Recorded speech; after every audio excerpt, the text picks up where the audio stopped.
Televisa. Jorge, danos el reporte. ¿Qué tienes hoy a propósito del caso Robles?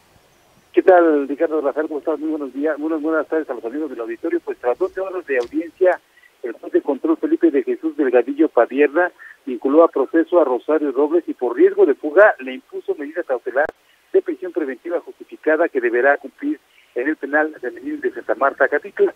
El impartidor de justicia del Centro de Justicia Federal del Reclusorio Sur determinó 2 meses para la finalización de la investigación complementaria en la acusación doble de ejercicio indebido del servicio público por omisión agravado, en el que hubo un daño patrimonial en contra del erario por más de 5.073 millones de pesos. Y bueno, pues el juez calificó de agravada la imputación al considerar del delito continuo que cometió Robles Berlanga, ya que permitió irregularidades, falsificación de contratos y suplantación de funcionarios para el pago indebido de recursos con universidades y entes públicos que no tenían la experiencia ni la capacidad técnica para realizar los servicios contratados. El impartidor de justicia indicó que la ex jefa de gobierno sabía de estas irregularidades en ambas dependencias y no obstante permitió que continuaran e incluso se llevó a los responsables de estos presuntos actos de la Sedesol a la Sedatu y no hizo nada para evitarlos y sancionarlos. Al término de la audiencia esta mañana, el abogado Julio Hernández lamentó la decisión del juez y señaló que la justicia de esta está de luto con esa determinación y así comentó su descontento. Escuchemos. Como muchos de ustedes y sus compañeros fueron testigos, hoy estuvimos a un tribunal de Estado ante una consigna mayúscula y ante la más aberrante impartición de justicia que yo haya visto en casi 35 años de ejercicio profesional. El día de hoy está de luto la justicia mexicana. El día de hoy estamos vestidos de negros todos los que nos dedicamos al derecho, porque hemos visto cómo se ha violado el debido proceso, cómo se ha violado la presunción de inocencia y cómo un sistema se ha encarnizado sobre quien es inocente. Rosario Robles es inocente. Jorge, muchísimas gracias por el reporte. La verdad es que yo reacciono con incomodidad porque si has venido escuchando la emisión, pues el socio de Hernández, Javier Olea, nos dice que ellos ya esperaban que en efecto este juez de control iba a abrir la puerta para el proceso. Sabían que dadas las pruebas presentadas, pues en esto iba a concluir. Entonces, ensañarse con el juez Felipe de Jesús Delgadillo porque no hizo lo que ellos querían, me parece bastante mezquino y bastante bajo. La verdad es que qué fácil es escupirle al juzgador, ¿no? Sin, digamos, calcular que lo que estás dañando es al sistema judicial, las instituciones. Esta fue la reacción que tuvo el abogado y bueno, pues esta decisión, dijo, la van a impugnar, por supuesto van a continuar con esta situación, sobre todo porque ya Rosario Robles se encuentra en el reclusorio femenil de Santa Marta, Catitla, y bueno, van a impugnar para que lo más pronto posible salga de este centro de... Ten por seguro que dado el procedimiento estará libre muy pronto. Jorge, muchísimas gracias por tu reporte. Seguimos al pendiente, buena tarde. Buena tarde. Felipe de Jesús Delgadillo, ¿quién es? A ver, un juez que ronda poco más de los 40 años. Es de los jóvenes especializados en el nuevo sistema penal. Usted quizá lo recuerde, este es el juez que ordenó a la PGR, a la vieja PGR, que investigara el caso Pegasus, porque los ministerios públicos de la PGR se habían rehusado ante las denuncias de las víctimas de ese malware. Este es el mismo juez, hay que decirlo, que se peleó con el presidente López Obrador en febrero, en marzo de este año, cuando el juez Delgadillo, era juez de control entonces, le cae el caso del Felipillo, un presunto delincuente vinculado al cártel de Tláhuac. La fiscalía presentó mala averiguación previa y entonces pues hubo que soltarlo, ni modo, si se hacen mal las cosas, ese es el costo. Y el presidente López Obrador se enojó mucho, dijo que había jueces que tenían que ser revisados en su comportamiento ético porque dejaban salir a los delincuentes so pretexto que las averiguaciones previas estaban mal integradas. ¿Qué le contestó Delgadillo? Que era un acto de corrupción utilizar a la opinión pública para forzar a los jueces a actuar de una manera o de otra. Es decir, no hay manera de decir que este juez Delgadillo en el pasado se haya comportado, como decía ahorita el abogado Hernández, como un juez de Estado, ¿no? Manipulado por el presidente o manipulado por el poder político. Es decir, no tiene antecedentes en esta liga. Y sin embargo tenemos a los abogados que es muy fácil, que agarran un micrófono y se ponen a escupir al juez cuando no les gusta el resultado que están dando. Querido Hugo Concha, ya nos habías advertido que esto iba a pasar, así es que ahora te pongo la bola de cristal para que nos digas qué sigue, cómo observaste el comportamiento del juez Delgadillo y qué te esperas. ¿Estás con Olea, con Javier Olea, diciendo que lo van a liberar pronto a Rosario Robles? No, por supuesto que, bueno, todo depende de qué entendemos por pronto, ¿verdad? Yo creo que lo que viene es un proceso, y el proceso que se va a ajustar a plazos. Estamos viendo además cómo se desenvuelve algo que no estábamos acostumbrados a ver, pues el famoso nuevo sistema de justicia penal, ¿no? El juez ayer fue muy claro, dijo que decretaba la medida cautelar y la decreta por 2 meses para que en 2 meses se fije la fecha de audiencia preliminar ya de lo que es propiamente el juicio. Entonces yo sí creo que le espera de 6 a 1 año, ¿no? Que son un poco los plazos, digamos así en términos muy a grosso modo, de un juicio de esta naturaleza, que va a tener que encarar desde la prisión. ¿No hay manera en que se le levante la prisión preventiva, que pague una fianza y enfrente no este puso juicio? Fianza el juez, como es medida cautelar, la fianza va una vez que, es más, va desde la entrada cuando dice tienes oportunidad de esto, pero la manera en que el juez la puso, por riesgo de, ¿te acuerdas que habíamos hablado de las causales que la ley marca para poder establecer una prisión preventiva con medida cautelar? Y una de ellas es el riesgo de que la persona presuntamente responsable o inculpada pues se fugue. Y eso fue un poco, yo creo que lo que lleva al juez a decir de ninguna manera, porque el daño patrimonial es... ¿Cabe que Rosario Robles se ampare argumentando que es excesiva la medida? Esa posibilidad, y sabemos también muy bien que hay cierto abuso en el uso del amparo. Pero yo la verdad vi un juez muy pulcro en su procedimiento. Tú también tienes buena impresión del juez Delgadillo. Tengo estupenda impresión del actuar hasta este momento del juez, y con los antecedentes que le leía un distinguido columnista esta semana, más aún. ¿Tú crees que recibe instrucciones del presidente López Obrador o del fiscal Gertz Manero o no sé, del presidente de la Suprema Corte de Saldívar? Es decir, ¿recibe órdenes este señor? ¿Le notas esa debilidad? Hombre, eso es especular, querido Ricardo, pero lo que él está dejando ver en este momento. No, en todo caso sería al revés, porque el presidente López Obrador, entre muchas de las cosas que ha dicho, dijo en algún momento que veía que era un chivo expiatorio Rosario. Si eso fuera así, parecería que más bien él desearía que a Rosario no se le tocara, ¿no? Y estamos viendo claramente que no, que conforme a procedimiento y conforme a una acusación, o por lo menos las primeras acusaciones que van a formar parte de esa investigación, el juez determinó que sí hay elementos para iniciar un juicio penal. Bueno, ahora necesito que me ayudes a entender, a descifrar el comportamiento de la defensa. Javier Olea fue muy generoso en otorgarnos hoy la entrevista, creo que aportó datos interesantes para el conocimiento del caso público, pero yo me sigo quedando con dudas y necesito meter la lupa a un lugar donde tú ya habías puesto el dedo hace unos días. Ejercicio indebido del servicio público quiere decir que tú tienes, como funcionario público, conocimiento, ¿no?, de un desvío, de una irregularidad que pudo haber afectado el patrimonio o los intereses de una dependencia, ¿no? Que es el caso de este supuesto desvío de 5,000 millones. Y luego, pues que omites informar a tu superior, ¿no? O que, pudiéndolo evitar, no evites ese desvío.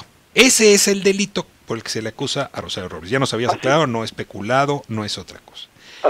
Si Rosario Robles probase que sí informó al presidente de la República, pues queda liberada de esta imputación. Hoy un conjunto de diarios dijeron que Rosario Robles sí había informado al presidente Peña Nieto. Y sus abogados corrieron a aclarar que no había informado al presidente Peña Nieto. Es decir, que sí cometió el delito. ¿Me ayudas a entender estos entresijos que no los alcanzo a ver? A ver, si Rosario dice, yo sí informé al presidente Peña Nieto, queda librada del delito por el que se le está acusando.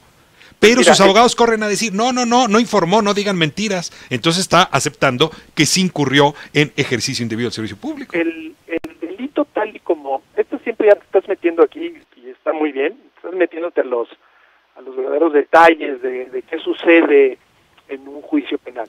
Y al final del día la primera parte es justamente que el delito que se llega a imputar por parte del fiscal, por la parte del Ministerio Público o ahora fiscal, es que los elementos que constituyen el tipo delictivo se tengan que probar. Este delito en particular dice muy bien lo que tú dijiste, dice básicamente que teniendo conocimiento, ¿verdad? Y que existe responsabilidad por acto u omisión, y agrega, y no informe por escrito a su superior jerárquico. Es decir, yo la manera en que lo interpreto, pero esto va a ser parte de lo que la Fiscalía demuestre y lo que el juez entienda y acepte, es que hay dos elementos. Una parte es la parte de haber sido omiso al haber conocido de acciones que afectaban de manera grave el patrimonio de los intereses públicos. Y por otro lado, porque dice un y, no un o, y no haber informado por escrito, porque además muy claro el artículo dice por escrito, a su superior jerárquico. Entonces la cosa de probar esto no va a estar tan fácil, porque si la parte de los abogados, y tengo un comentario respecto a esto que hablabas de los abogados, pero ahorita lo hago, no demuestran fehacientemente que hay un escrito de información a ese respecto, ese segundo elemento pues no quedará probado. De nada va a servir que Rosarios abogados argumenten que en una reunión del día tal a las horas tal le informó. No hay forma de probarlo. Bueno, paso a el siguiente elemento, porque eso de informar por escrito pues puede ser con una tarjeta, puede ser en oficio, puede ser un informe. Claro, pero ahí sí. Rosario Robles dejó... El derecho puede a veces ser muy injusto. Ella dijo, dejé una tarjeta. ¿Dónde está la tarjeta? Demuéstralo, pruébalo. Ahí voy. Cuando dejó la Secretaría de Desarrollo Social, debió haber informado a su sucesor, ¿no? José Antonio Meade, de los asuntos que estaban en cartera y concretamente pues de estos señalamientos en ese momento de parte de la auditoría, y ya habría señalamientos administrativos.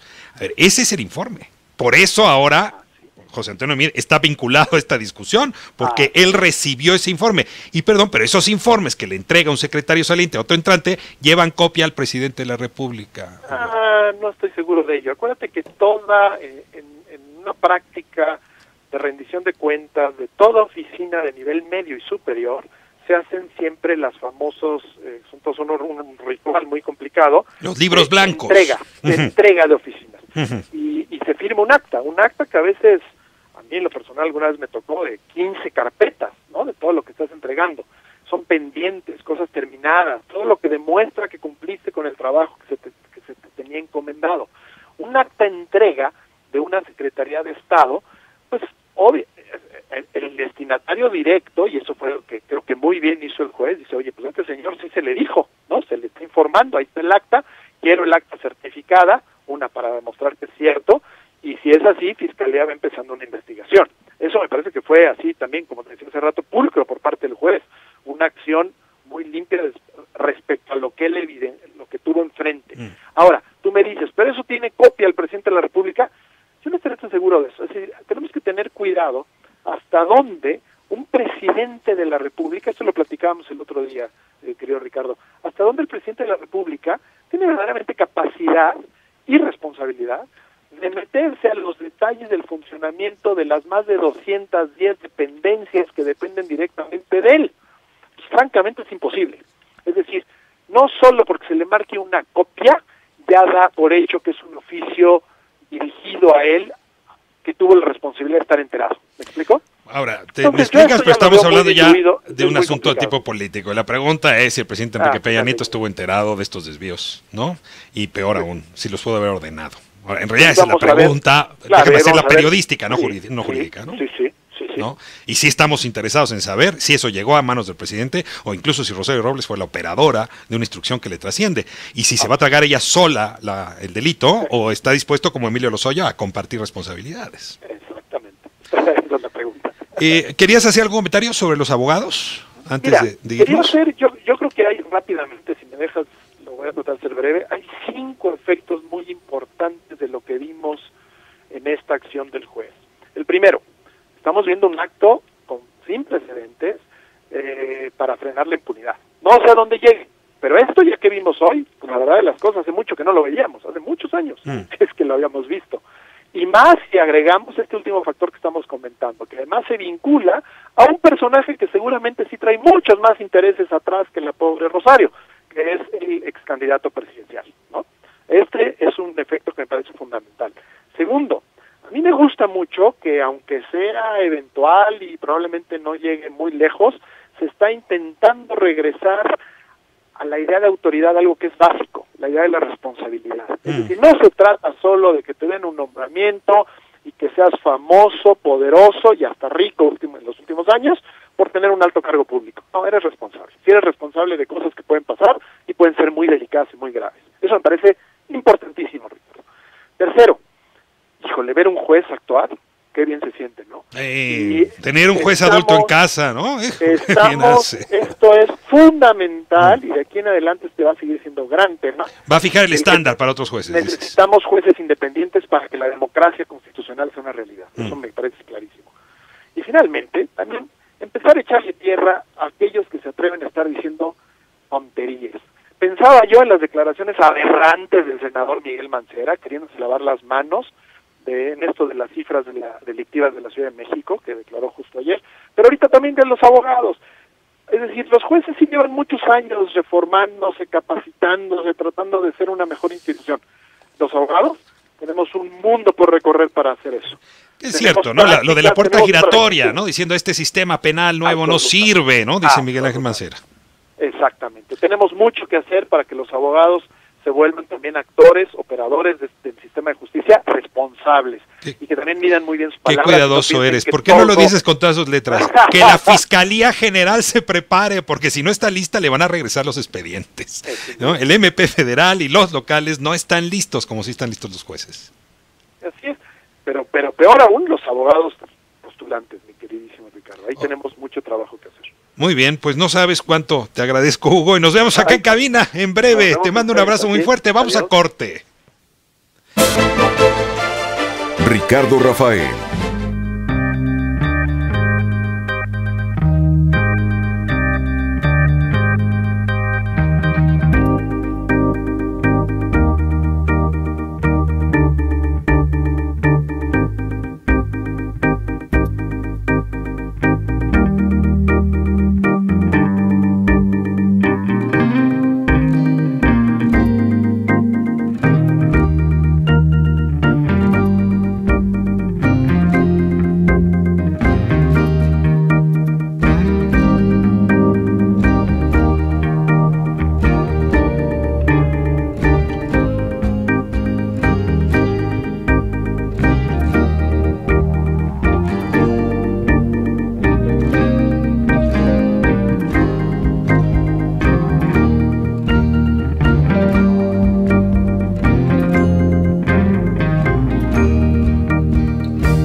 fierro Santiago Nieto, que encabeza la Unidad de Inteligencia Financiera y que trae entre ceja y ceja a Rosario Robles, dice que se encontraron otros 105 contratos irregulares adicionales a los que ya había detectado la Auditoría Superior de la Federación y la Fiscalía General de la República, contratos que ascienden a más de 800 millones de pesos, es decir, ya estaría llegando la acusación, si esto fuese cierto, a casi 6,000 millones de pesos. En fin, está claro que este tema va a dar mucho de qué hablar, pero dejemos a Rosario Robles ya en paz, movámonos de tema, no demasiado, pero movámonos de tema. La Auditoría Superior de la Federación, en efecto, advirtió que hay 9,000 millones de pesos de desvío. Le voy a pedir a Yadira Rodríguez que nos dé la información sobre estas declaraciones de la UIF, de la Unidad de Inteligencia Financiera, y luego tengo conmigo a Guillermo Cejudo, él es profesor investigador del CIDE, y tengo que decirlo, quizá de los que mejor conocen la política social y el gasto social. Un evaluador, por ejemplo, de la Cruzada contra el Hambre, que tiene hoy mucho que contarnos y que explicarnos cómo es posible que 9,000 millones de pesos hayan sido desviados, sobre todo dinero que iba a dar a los más pobres. Comenzamos con Yadira. ¿Cómo estás, Yadira? Buena tarde.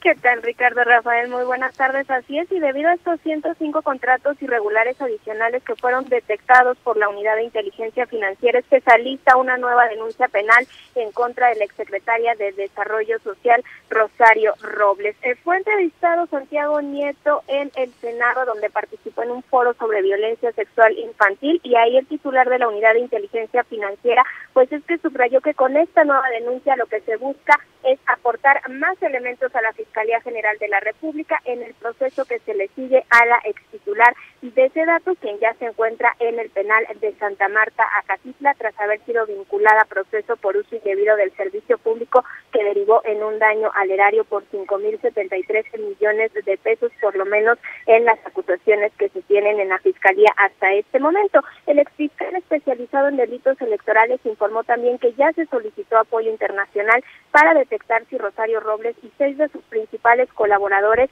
sacaron recursos del país como parte de lo que ha sido denominado la estafa maestra. Agregó que van a seguir congeladas las cuentas de la exsecretaria de Desarrollo Social y estos 6 colaboradores cercanos, cuyos montos congelados hasta el momento oscilan hasta los 12 millones de pesos. Vamos a escuchar cómo lo comenta. La impunidad se acabó. El hecho de que una exsecretaria de Estado se encuentre en este momento con una medida cautelar de prisión preventiva en razón de sus actos, creo que es un mensaje muy importante de que este tipo de cuestiones no deben de volver a ocurrir en la República. ¿Qué posibilidades de que salga pronto? No, lo que yo veo es un enorme trabajo que tiene por delante. Nosotros haremos presentar una nueva denuncia. Se ha detectado con la Secretaría del Bienestar 105 convenios adicionales a los que ya había reportado la Auditoría Superior de la Federación y la Fiscalía General de la República, y fueron los casos que nos sirvieron de base para el congelamiento de cuentas tanto de Rosario Robles como sus principales colaboradores, pero la investigación continúa. Y ahí está, dice Santiago Nieto, que continúan estas investigaciones en contra de Rosario Robles y sus colaboradores más cercanos. Y bueno, pues huyó él prácticamente cuando se le preguntó si la Unidad de Inteligencia Financiera de Hacienda también va a investigar las cuentas del expresidente Enrique Peña Nieto y del excandidato presidencial José Antonio Meade, cuyos nombres salieron a relucir en la audiencia en la que se vinculó a proceso por primera vez en el país a una exsecretaria. Van por partes, Yadira, todavía no pueden responder esa pregunta, supongo. No sabes cuánto te agradezco el reporte, te mando un saludo afectuoso. Muy buenas tardes. Tengo ya en la línea, lo anuncié hace un momento, a Guillermo Cejudo. Guillermo, buena tarde, muchas gracias por acompañarnos. Hola Ricardo, ¿cómo estás? Bien, estás en Aguascalientes. Así es, en el CIDE Aguascalientes. Bueno, pues saludo allá a los colegas y pues déjame hacerte la pregunta periodística más dolorida del día de hoy. La Auditoría Superior de la Federación nos dice que los desvíos del gasto social podrían rebasar los 9,000 millones de pesos. Mira, yo decía hace un momento en una editorial, si esos 9,000 millones de pesos se le hubieran quitado al aeropuerto, ¿no? Se le hubieran quitado, no sé, a un puerto, me dolería. Pero que se los hayan quitado a los niños más vulnerables, a las niñas más vulnerables, a los indígenas de nuestro país, a las poblaciones más afectadas de las ciudades, me es insoportable. Yo te ruego que me expliques cómo es posible que esa partida, que es tan sensible, pueda haber sido desviada de esta manera. Primero, creo que lo pones de manera muy clara. El principal problema con una cantidad de ese tamaño desviada tiene que ver con que se trata de las personas que menos voz tienen para defenderse. Tú has visto en los últimos días que cuando son asuntos, problemas de corrupción o recortes, etcétera, hay comunidades que están perfectamente equipadas para reclamar, alzar la voz, y ya sean los deportistas, ya sean los médicos, hay los científicos, los investigadores. Los científicos, hay la posibilidad de levantar la voz y decir, aquí está habiendo un problema. En México hay muchas personas que no tienen esa voz, que no tienen el alcance, no tienen la presencia en los medios, o no tienen a veces ni siquiera el tiempo para levantar la voz y decir, aquí me están quitando cosas, o hay cosas que se están anunciando que deberían estar ocurriendo y no están pasando, y esas son precisamente las personas más vulnerables.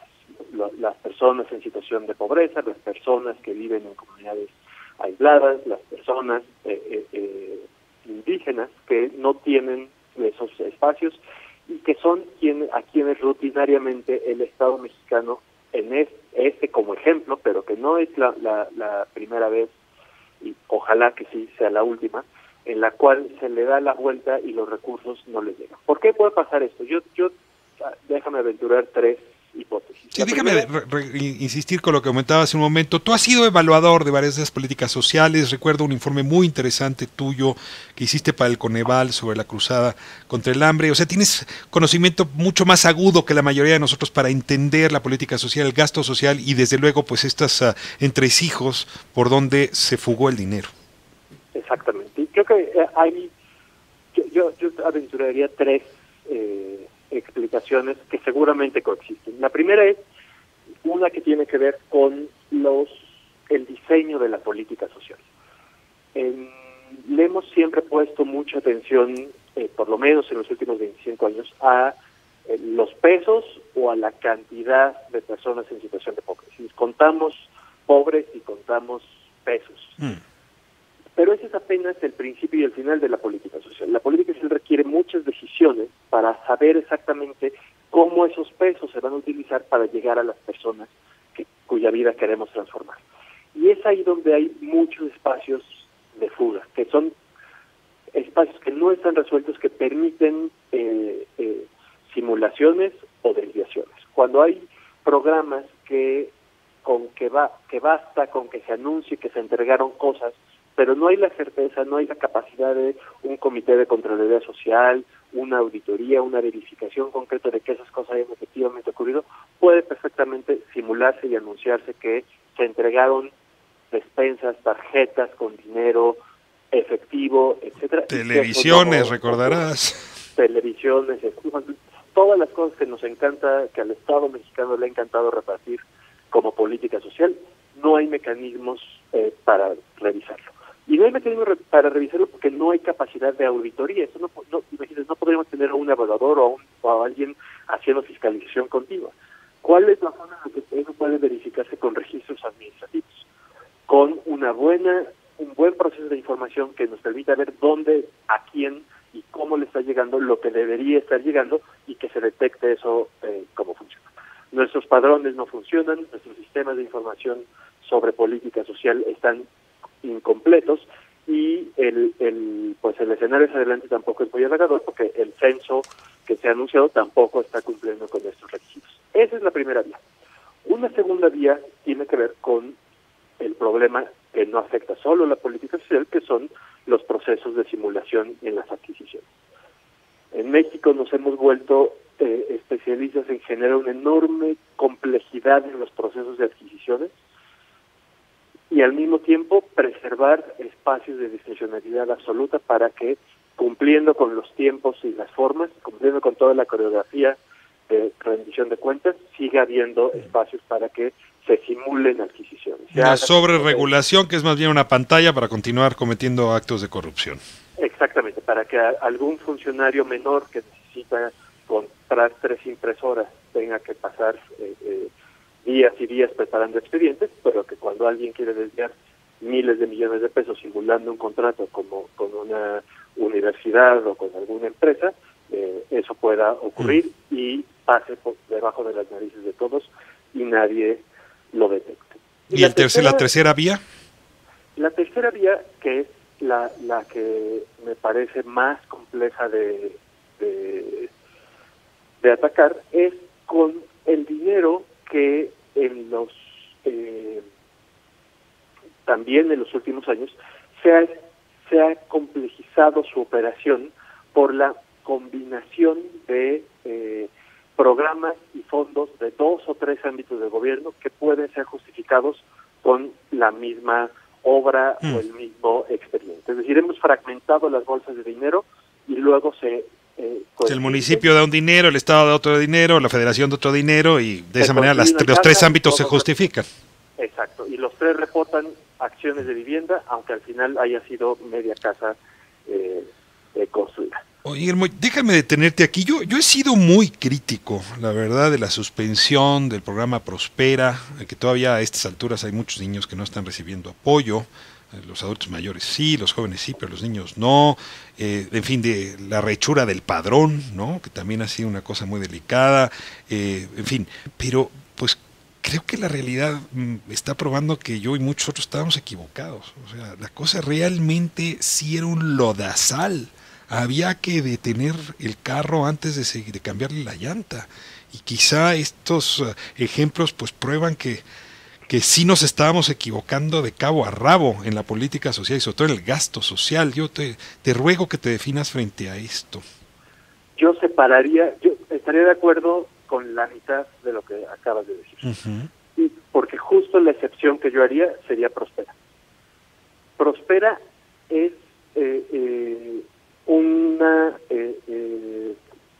un programa que contrasta con el conjunto del resto de la política social. Tenía un padrón que seguramente tenía muchos problemas, pero era un padrón confiable, basado en registros administrativos, que se actualizaba regularmente. El gobierno dice que no, la Secretaría de Desarrollo Social dice que no, que por lo menos 1/3 era falso. Eso hasta ahora me parece no ha sido comprobado por quien lo está diciendo. Si entiendo bien, la fuente de esa información, igual que con licencias infantiles, es el censo. Que una cosa es no los encontré y otra cosa es no existe. La otra cosa que hacía distinto a Prosper es que sí tenía mecanismos de exigibilidad dentro del programa. Quienes no estaban del programa estaban completamente fuera de cualquier posibilidad de exigir algo. Quienes estaban dentro tenían claridad sobre a quién había que reclamar qué, si la beca no llegaba, si el registro quedaba equivocado, si nacía un nuevo niño, cómo había que inscribirse. Es decir, sí empoderaba a las personas de una forma que ningún otro programa social ha hecho para exigir con reglas claras qué se le puede pedir a los Entonces tú sientes que Prospera acabó pagando los costos de otros programas que sí fueron mal manejados y que no había entonces justificación para esta suspensión.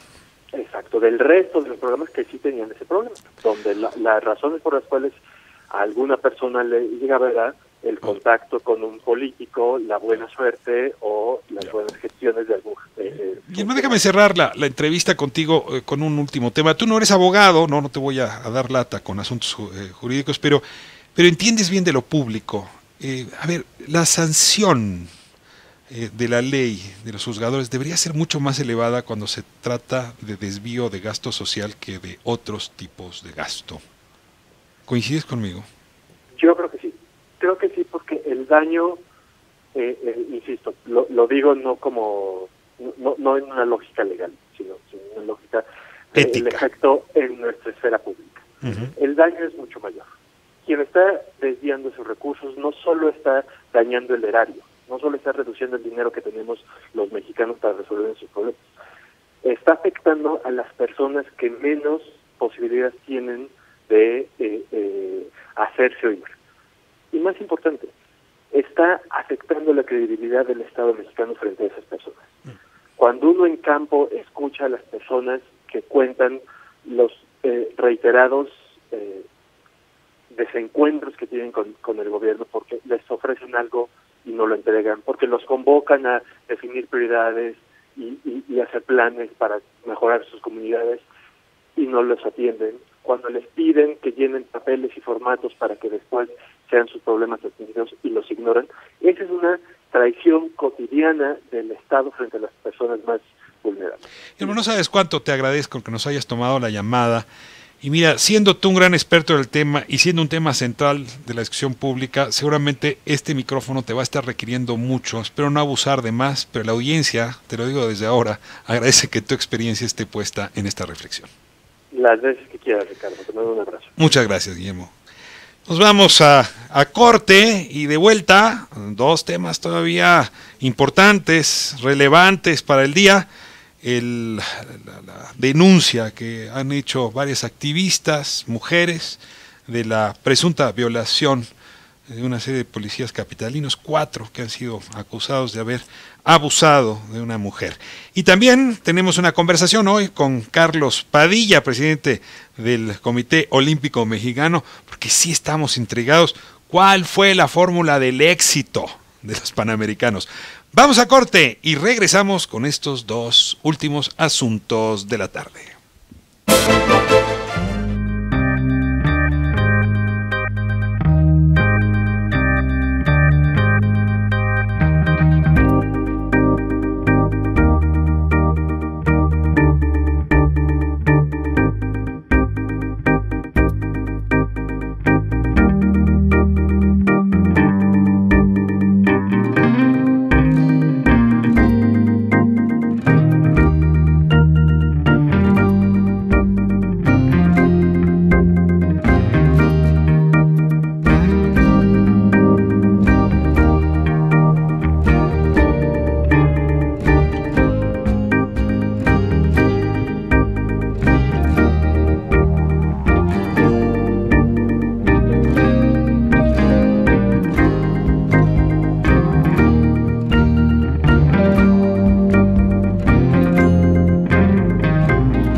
Bueno, estamos de vuelta. Anunciaba hace un momento, el reporte lo trae Edgar Mendoza y tiene que ver con esta disputa en donde se vio envuelto Jesús Horta, ¿no?, jefe de la policía capitalina, agredido por la protesta.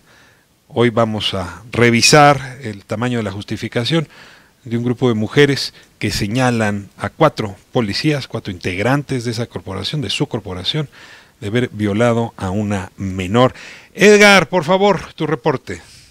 Ricardo, Rafael, ¿cómo estás? Muy buenas tardes. Pues efectivamente fueron organizaciones feministas las que se manifestaron en las calles. Esto por los abusos cometidos, como bien lo dices, por policías en contra de mujeres, bueno, en este caso en contra de una mujer, pero el tema al final de cuentas se ha generalizado de una manera enérgica, buscando siempre se castiguen a los culpables. De hecho, el contingente conformado por al menos unas 300 activistas gritaron siempre fuertes consignas: señor, señora, no sea indiferente, se viola a las mujeres en la cara de la gente. Era una de las consignas que pues estaban ellas manifestando.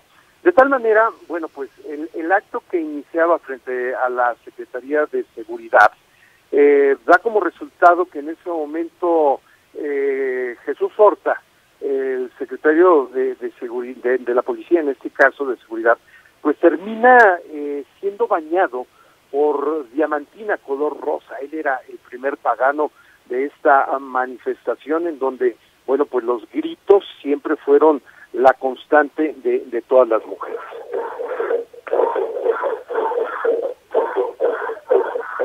De hecho, te puedo decir, Ricardo, Rafael, la exigencia fundamental, como lo anunciabas, era pues el hecho de castigar a 4 elementos de la Secretaría de Seguridad Ciudadana que abusaron sexualmente de una joven en la alcaldía de Azcapotzalco. De hecho, al llegar a la Procuraduría de Justicia, luego de hacer precisamente la marcha a un costado de lo que es la glorieta de los insurgentes, donde está la Secretaría de Seguridad, bueno, pues estas chicas, en su mayoría, fueron grafiteando pues prácticamente fachadas, negocios. Algunas llevaban paliacates cubriendo el rostro. De hecho, pues ya frente a la propia Procuraduría de Justicia, pues esta fue tomada prácticamente como un gran pizarrón, fue grafiteada, y llegó un momento muy álgido en donde la puerta principal de cristal de esta calle Doctor Gabriel Hernández, pues comenzó a ser forzada, hasta que finalmente esta sucumbió a la fuerza de un martillo que una mujer llevaba, y que terminó pues rompiendo al menos 3 de los cristales de esta puerta. No sabes cuánto te agradezco el detalle de la descripción, pero déjame hacerte una pregunta de periodista a periodista. ¿No te parece que debemos de haber cubierto con igual puntualidad, meticulosidad, el acto de violación o la presunta violación? O sea, ¿no tienes la impresión de que está siendo mucho más atendida la protesta de lo que fue la imputación contra estos policías? No, definitivamente. Yo creo que el hecho por sí mismo marcaba, ¿no?, una puntualidad de dar testimonio a los hechos. Ya me dicen, si la protesta no estaríamos tú y yo hablando de este tema aquí al aire. Claro, al final, déjame decirte, dentro de este marco, una de las personas que dirigían este movimiento manifestó que la familia había pedido, por favor, omitir de alguna manera el nombre, omitir también el hecho de que, pues, ciertamente, en este caso, la afectada, pues, se encontraba mal, indispuesta, psicológicamente hablando, por la situación. Pero... Ahora, quiero preguntarte algo porque no lo sé. En un momento voy a entrevistar a Paola Atzir, que es una de las activistas, ha escrito sobre el caso, para que nos precise, pero quiero saber si tú tienes información. Ernestina Godoy, la procuradora, la fiscal de la Ciudad de México, dice que no puede proceder contra estos policías porque no hay imputación directa, y lo mismo advierte Jesús Horta. A ver, ¿quiere decir que esta menor no señaló puntualmente a sus victimarios, no conoce sus nombres, no ha tenido posibilidad de identificarlos, o sí hay una imputación directa con nombre y apellido a los presuntos policías? violadores. Entiendo, Ricardo, que se levantó una denuncia. Entonces sí hay una imputación directa. Pero hasta ahí hay una imputación, claro, directa, por supuesto. O sea, sí se sabe quiénes son los 4 policías. En teoría sí se sabe. Sí se tienen identificados. Exacto. Pero, ¿por qué dice Jesús Horta que no puede proceder contra ellos porque no hay imputación directa? No sé, ¿Te dejo encargada esa tarea para mañana?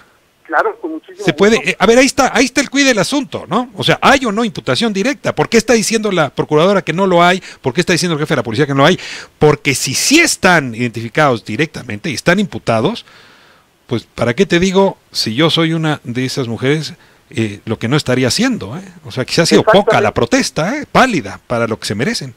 No, y de hecho, déjame decirte, una de las activistas que tomaron la palabra y que estuvieron hablando, cuando se les comentó que en este caso la procuradora Ernestina Godoy, pues había o mandó generar una carpeta de investigación pues para imputar a quienes rompieron con violencia la entrada principal de la Procuraduría de Justicia de la Ciudad de México.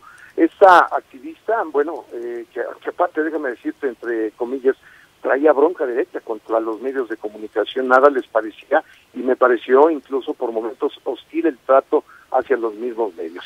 Y en este sentido, si me permites, esto dijo. Donde se habla de que están considerando, están ya realizando indagatorias para consignar a las personas, a las compañeras personas que participamos aquí y que estuvimos cerca del derribo de las puertas.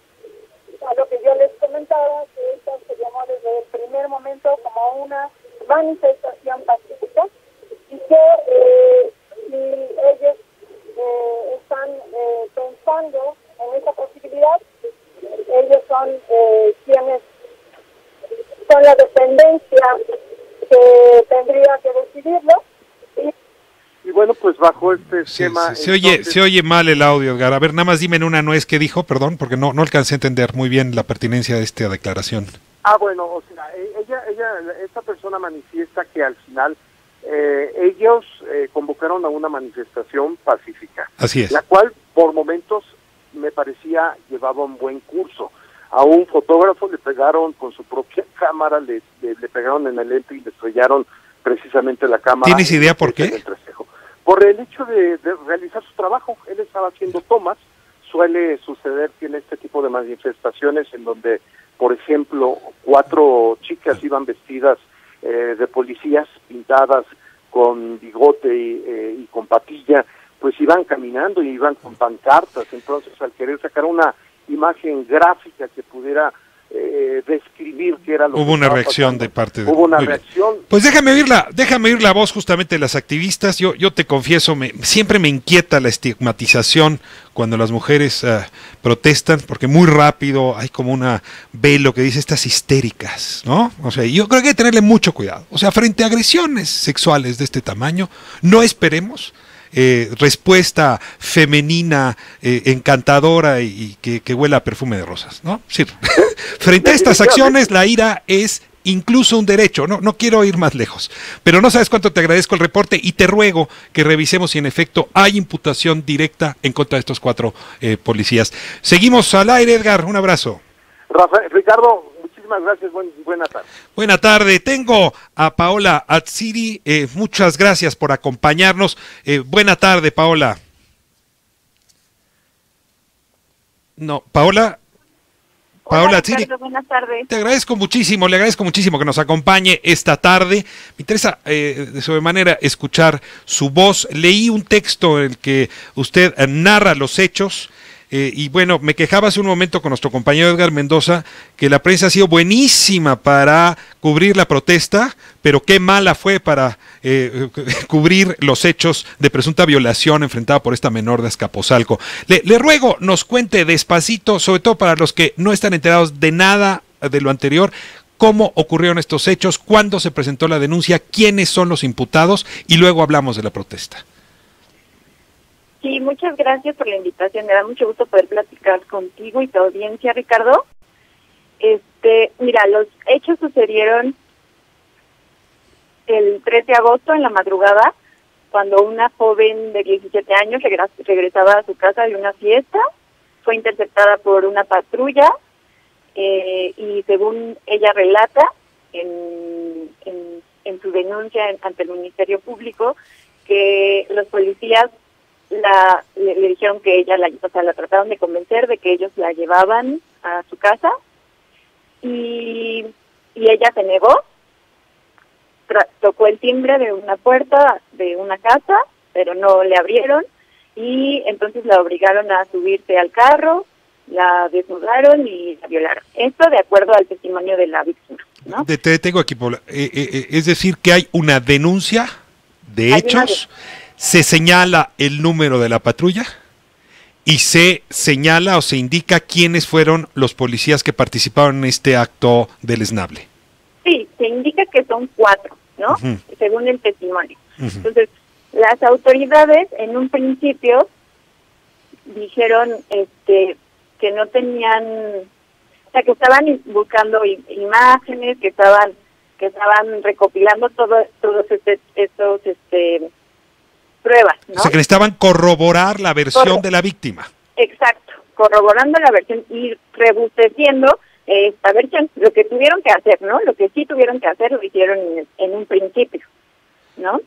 Y entonces la primera declaración de las autoridades fue que tenían reconocidos a los presuntos violadores. Cuando me dices autoridades, ¿es Ernestina Godoy Ramos, nuestra procuradora de la ciudad, o me estás hablando de Jesús Horta, el jefe de la policía? ¿Quién dijo que sí tienen identificados estos sujetos? El Jesús Horta, o sea, el jefe de la policía. Reconoce que tiene identificados a los sujetos y por lo tanto reconoce que los hechos pudieron haber ocurrido. Exacto, ¿no? Primero, eso fue en una primera instancia, uh-huh. ¿no? O sea, sobre los días 6, 7 de agosto, más o menos. Exacto, exactamente. ¿Qué siguió? Después, Ernestina Godoy informó el 6 de agosto que los 4 agentes señalados que seguían en resguardo, informó que seguían en resguardo, pero que no había una imputación directa. Es decir, que la víctima no había identificado a los probables responsables. A ver, aquí es donde te detengo y leo tu texto, ¿no? Jesús Horta especificó que no había imputación directa. A ver, si la víctima dice, fue a tal hora, fue tal patrulla, y allá adentro había 4 agentes, ¿qué más tiene que decir? ¿Cómo se llaman? ¿Cómo se apellidan? ¿Tiene que haberle tomado fotografías con su celular? O sea, ¿cuál es la tarea de la víctima? ¿Qué más se necesita para imputar directamente que los datos de la patrulla y los agentes que estaban de servicio a esa hora en esa patrulla? Bueno, ¿Paula? Sí, perdón. Sí. ¿Qué más necesita la víctima? Sí, por eso te pregunto, ¿qué más le pedían a la víctima? Sí, o sea, es que justo ese es el problema, ¿no? Y ahí radica el problema. Se supone que debería de bastar con el testimonio de la víctima para que las autoridades empezaran a realizar las investigaciones correspondientes. Perdón que te haga la pregunta de nuevo. Hay denuncia, se señala el número de la patrulla, se señala el horario y hay constancia médica de la violación. ¿Esos 4 elementos están presentes? ¿Cómo? ¿Esos 4 elementos están presentes? Sí lo están. Hasta lo que sabemos, sí lo están. Pero lo que necesita ahora la víctima es ir y decir, sí, fueron ellos. O sea, cara a cara, o sea, reconocer que fue cada uno de o sea, un careo. Sí, eso implica reconocimiento. Perdón, pero digo, están estos, digamos, espacios donde la víctima puede reconocer a los victimarios sin ser vista. La han invitado a acudir a un reconocimiento de ese tipo y ella no ha asistido, ¿correcto? Sí, exactamente. ¿Por qué no ha asistido? Sí, cabe señalar que no ha existido porque así lo aceptaron las autoridades, se habían filtrado información de la víctima, o sea, su nombre, su dirección. Entonces, obviamente la víctima, aparte de sufrir todo lo psicológico, ¿no? Se debe de enfrentar a esto. se siente en peligro, ¿no? Porque está mucho más vulnerable. Entonces, hasta donde sabemos es la víctima decidió abandonar el proceso por miedo.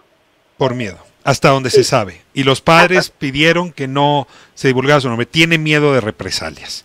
Ahora, este es el momento donde la autoridad dice, pues la dejo pasar o arranco una investigación interna. Pues para eso existen las visitadurías en las procuradurías, para eso existen los órganos internos de control. El reclamo de ustedes es que la policía no está haciendo la investigación interna que correspondería para el caso.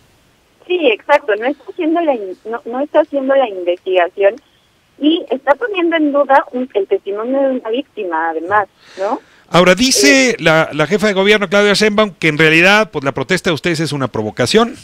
Hay como enfado, enojo por, déjame usar el término, el repertorio estratégico que usaron para la marcha. Incluso escuchaba hace un momento que hay hasta periodistas enojados por el trato que recibieron de parte de la marcha. No quiero dedicarle mucho tiempo a la protesta, pero sí te rogaría, tú estuviste ahí presente, una caracterización de esa marcha, por qué llegó hasta donde llegó y si en efecto coincides con que es una provocación que va más allá del hecho concreto de esta joven menor de edad violada presuntamente por 4 policías en Azcapotzalco. Sí, no, evidentemente esto es una reacción de rabia, ¿no? De ira. Rabia, de ira, de además de acumulación de casos, de datos altos en feminicidios, o sea, es una violencia constante que viven las mujeres y que además, cuando se habla de violencia contra las mujeres, también se debe de hablar de impunidad, ¿no? Y entonces las mujeres en esa marcha, porque en realidad era una marcha no muy grande, o sea, era pequeña, pero había mucho enojo. Evidentemente cuando llegaron, o sea, cuando estaban fuera de la Secretaría de Seguridad Ciudadana, salió Jesús Horta, como bien nos comentaba hace ratito el reportero, y bueno, al menos hubo como una intención de diálogo, ¿no? Pero cuando llegamos con la procuradora, que además no solo no ha querido dialogar, ¿no? Sino que ha hecho comentarios como no vamos a fabricar culpables, o sea, ni siquiera hay una intencionalidad de diálogo. Las mujeres solamente sacaron eso, ¿no? Sacaron demostraron que hay demostraron el enojo frente a eso. Sobre la prensa, yo puedo asegurarte que no hubo violencia contra la prensa, O sea, hubo un reclamo ante diferentes medios de comunicación que justo esto que tú dices, que no han cubierto y que no hablan de todas las aristas que hay alrededor de un problema como este y un caso como este, ¿no? Y que solamente mencionan y que es probable que incluso revictimicen, ¿no? Y que puedan echarle la culpa a la víctima. Pero no, o sea, no, para nada hubo violencia contra la prensa, o sea, hay un reclamo, porque también como prensa debemos y como periodistas debemos entender que hay que darle voz a las víctimas y hay que hablar de todo, ¿no? Y no solamente de una parte del caso. Paola, hay un gran tema hoy en nuestro debate público, es el derecho a la ira de las mujeres. Sí. Hay una sociedad que lo que quisiera es verlas perfumadas, con falda larga, ¿no? Modositas. No se puede enojar como nos enojamos los hombres. No tienen ese derecho. Y claro, es una pena. Te voy a rogar, si me lo permites, claro, que nos vuelvas a tomar la llamada. Dudo que este tema vaya a agotarse el día de hoy. Yo también lo creo. Quisiera que no fuera así, pero también lo creo, ¿no? También lo creo porque es algo constante y es algo que en las cifras va, o sea, la violencia contra las mujeres en lugar de bajar, aumenta cada año, ¿no? Pues seguiremos hablando de este tema y si un día nos acompañas a cabina te lo voy a agradecer doble. Muchas gracias, yo estoy encantada. Hasta luego, Paola. Nos vamos a corte y regresamos con Carlos Padilla, presidente del Comité Olímpico Mexicano, para que nos cuente de qué está hecho el éxito en esos Juegos Panamericanos.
estamos de vuelta, última recta de esta emisión.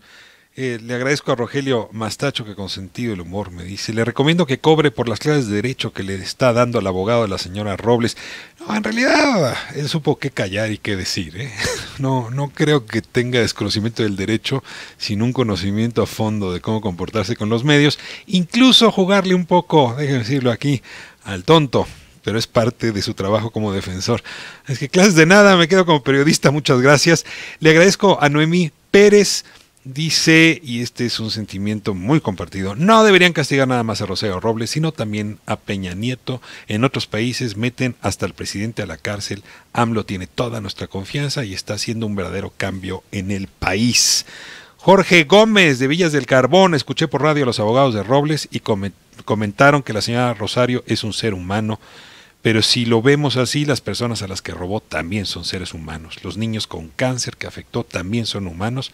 ¿O qué opina usted, señor Rafael? No puedo más que coincidir, don Jorge. Jesús Acevedo, de la Alcaldía Benito Juárez, te acabo de dejar en un chat que estamos utilizando 2500 radioescuchas, la información de un predio en Sucre 49 de la Colonia Moderna. Le prometo que le voy a prestar atención a ver de qué va este asunto. Raúl Hernández de Tláhuac, mientras unas bandoleras dañaban propiedad privada y federal, una jovencita era violada en la Prepa 3. Esos colectivos deberían dedicarse más a temas de seguridad en las mujeres directamente que andar causando destrozos. Don Raúl, ¿será que es usted hombre y tiene una visión distinta del tema? Se lo pregunto con todo respeto. Francisco Gómez de Acolman, el hecho de que se manifieste cualquier organización no les da derecho a hacer vandalismo. Estuvo incorrecto lo que hizo la autoridad. Deberían consignar a ambas partes por daños. Se tensan las cosas y la verdad es que el tema de género, la violencia de género, es la dinamita principal. No la diamantina, que recibió la santa cabeza del jefe de la policía de nuestra ciudad, que ahora nos ofende tanto. No, es la violencia de género. Esa es la dinamita que nos debería estar preocupando. Tengo también comentarios que nos están llegando vía las redes sociales. Llanero Solidario, saludos. Que realmente este presidente y el partido llamado Morena es la clave y la propuesta de esperanza de México, o lo que queremos son catalizadores de una nueva población que crea merecer, que recibe lo justo. Dice Supreme West, ese es el avatar, un día nos dirá cómo se llama en realidad. Es el karma, se refiere a Rosario Robles, es el karma que le llegó a Rosario por dejar ahumada en el bote. Enrique Rosas dice, falta Peña Nieto en la cárcel, urge. Flor de Luna, Edgar Mendoza, eres el primer periodista que es responsable y ve los hechos importantes. Celebra el trabajo de nuestro reportero. Joe Velas, las leyes están para la protección de los delincuentes. Lo que reclama el ciudadano es justicia. Estos son los temas. Les agradecemos mucho a los que están participando en las redes sociales, quienes nos siguen. Tuvimos un problema con la transmisión en YouTube, se nos cayó por un momento, pero ya la tenemos restablecida, está funcionando de nuevo. Y bueno, yo solamente quería hacer una observación que me deja un tanto inquieto.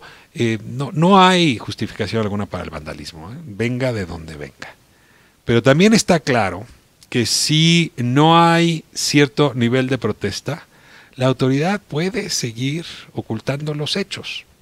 Hay un enojo principal, y lo explicaba muy bien Paola Atziri en este caso. Tenemos a una procuradora mujer, progresista, vinculada estrechamente a Morena, que además tiene hoy una buena reputación, que cometió, a mi parecer, un error cuando les dice a las activistas que no va a fabricar culpables. Cuando no hay fabricación, hay una niña menor de edad que tuvo el coraje de ir y denunciar ante el Ministerio Público. En esa denuncia dio lugar del hecho cometido, proporcionó el número de la patrulla, proporcionó la hora, es decir, hacer la investigación de quiénes están ahí, creo que no sería complicado. Y, sin embargo, la autoridad dice, no vamos a fabricar culpables. En otras palabras, no vamos a investigar. ¿Por qué?